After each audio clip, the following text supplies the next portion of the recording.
Hi everybody. So it's been a couple of weeks since I've done a video, and I didn't really think there was anything that I could add to the videos that I'd posted a couple of weeks ago. Everything seemed to be going exactly how I assumed it would pan out, and how other people assumed it would pan out. But today has been particularly interesting, so I thought I'd make a video on the current state of play with regards to how Dominic Cummings, how Boris Johnson and this sort of fanatical rump of the Conservative Party, backed up by Nigel Farage, Leave.EU, etc., how they're kind of pushing this people versus Parliament narrative as far as they can possibly go. So their latest tactic today was to leak that their strategy is that any European Union state that supports an extension of Article 50 past the 31st of October will be in the back of the queue when it comes to cooperation with the UK. Now, the extension to Article 50 past the 31st of October is pretty much inevitable. I think if you're a Leave supporter, you probably need to accept that. Boris Johnson knew that it was always going to be inevitable. Dominic Cummings knew that it was always going to be inevitable. But they lied to you when they said, or when Boris Johnson said, deal or die, we'll be leaving the European Union on the 31st of October. He lied. He lied to you. You probably know he lied to you. And many of you probably don't care because you feel that he's on your side. Fair enough. We'll leave it at that for the moment. But what we've got is the government saying that any European Union state that does support a extension of Article 50 and doesn't veto it will be on the back of the queue when it comes to working with the UK post Brexit, assuming Brexit ever happens. And of course, this is purely for domestic consumption, and it's to appear tough to their supporters and invoke an air of sort of rose-tinted historical gunboat diplomacy, and by extension try to make the subsequent hardships that any no-deal Brexit incurs, to try and make the blame for that put on the European Union. And so what we've got is a government really that's attempting to employ an anarchistic tactics where no institution is safe from attack and no crossing of boundaries of acceptable behaviour is off limits. Now, to some people, you might feel like this is the UK exerting its power. It may make you feel pride, and that's, of course, exactly what the government want you to feel. The only problem is that sense of power and pride will be based on absolutely nothing. The reason the government is now in the position where they need to threaten the destruction of our diplomatic and constitutional foundations and norms are this. They promised you Brexit, but they didn't define it. And when they tried to define it, they found there was absolutely no majority for it. And they staked their entire careers on delivering something they could not define and are now unable to backtrack on, as it would destroy them. This is literally a fight to the death in career terms, and they will take the country down with them before admitting they got it wrong. This is nothing about what's best for the country. It's nothing about helping the poor, the young, the old, the sick. It's nothing about taking back control or regaining sovereignty. This is entirely about preserving people's careers and status, and they will do anything to make that happen. Now, as I said, many of you probably know that they're lying to you. You probably know that they've been lying for a long time now. I'm sure there's a lot of you that have that in the back of your head.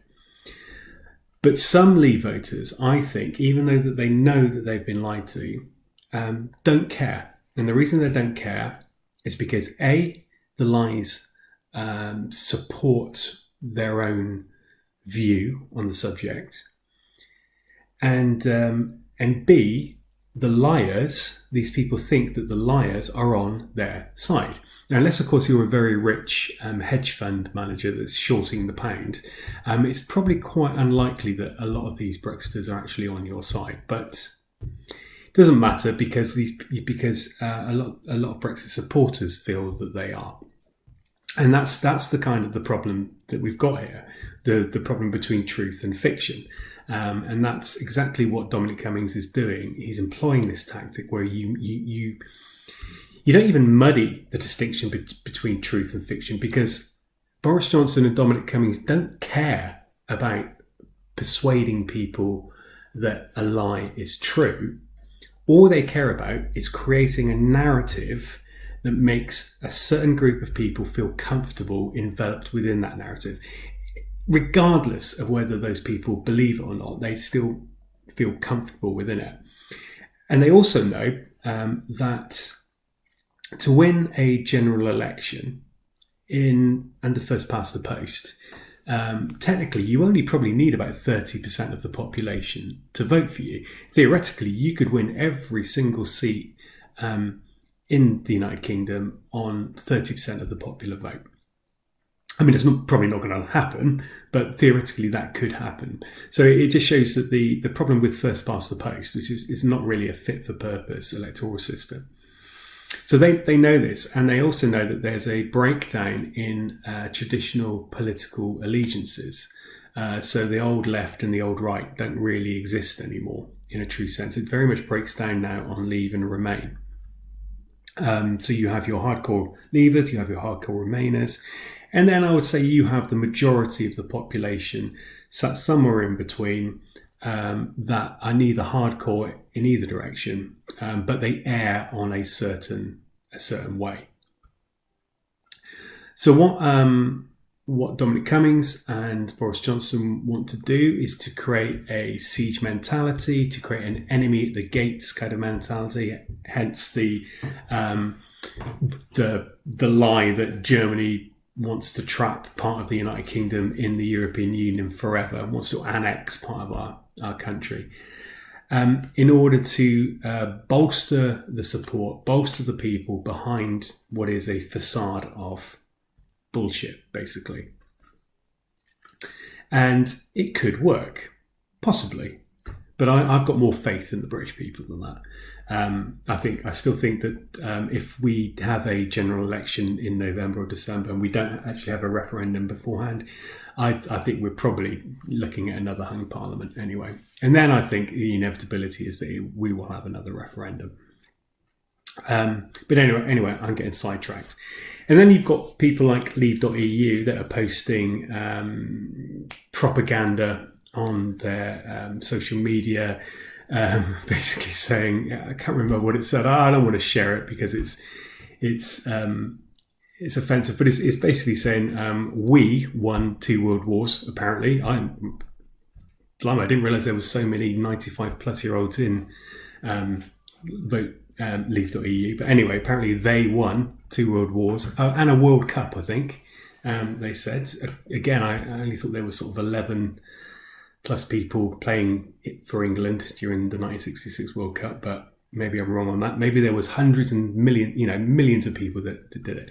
But anyway, apparently they did this for the express purposes not to allow the Krauts to dictate to the British people. And this is the level of propaganda, of debasement that we've actually got to in our discourse. And so the reason I'm talking about this really is because I think it's a good exercise to lay it all bare and to kind of analyse it and to look at it in a more sort of sterile situation, because it's so transparent and it's so ridiculous, but it's a powerful tactic and it's something that could still potentially carry them through at the next general election. Now, as I said before, there isn't going to be a Brexit on the 31st of October. I don't believe that at all. We will get an extension past the 31st of October. Boris Johnson lied to you when he said that we will be leaving on the 31st of October, do or die, just as he's lied to you for years and years now. Maybe you don't care, and if you don't, then I would question, why don't you? If he's been lying about this, and if the Brexiters have been lying about this, what else have they been lying about? You can't pick and choose the lies and assume that just because that supports your narrative, then everything else he said is true. But some people do. So anyway, so I thought I would recap. That seems to be the position we're in at the moment. It seems a bit crazy. It's this whole febrile situation that I alluded to months ago. It was pretty obvious that it was all going to kind of peak at some point. I think we're reaching the peak, certainly up until the 31st of October, or certainly up until the point that Boris Johnson is forced to request an extension from the EU 27 member states. But I think this is going to take us past Christmas, with the possibility, caveat, that there could be a general election in November or December. But I'm not sure I've really added much to what I've said before. I just thought it was interesting to analyse today and yesterday's events, and just kind of like lay it out as it is. And hopefully I can cut through to a few people and say, for God's sake, don't swallow the bullshit. Anyway, we'll see. Take care. Bye-bye.